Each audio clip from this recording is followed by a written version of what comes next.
నేను ఒక రీసెర్చ్ చదివాను. అందులో భాగంగా ప్రపంచ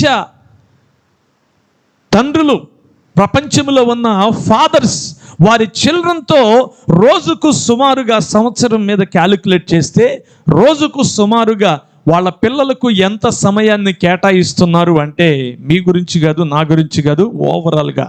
కాబట్టి మళ్ళీ నన్ను విమర్శించబోకండి.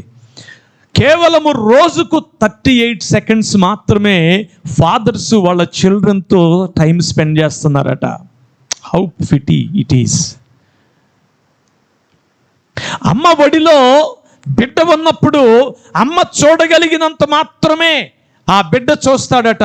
కానీ తండ్రి భుజాల మీద కొడుకు ఉన్నప్పుడు తండ్రి చూడలేని దాన్ని కూడా కొడుకు చూపిస్తాడట, ఫాదర్. అలాంటి ఫాదర్గా మనం ఉండి మన బిడ్డలకు మనము సాధించలేనిది, మన బిడ్డలకు మనము చూడలేనిది చూపించాల్సిన రెస్పాన్సిబుల్ పొజిషన్లో ఉండి దానిని విస్మరిస్తున్నటువంటి ఫాదర్సు ఇదిగో రోజుకు 38 సెకండ్స్ వాళ్ళ పిల్లలకు కేటాయిస్తే ఆ పిల్లలకు తండ్రి మీద ఏమి అభిమానం ఉంటుంది, ఆప్యాయత ఉంటుంది, గౌరవం ఉంటుంది.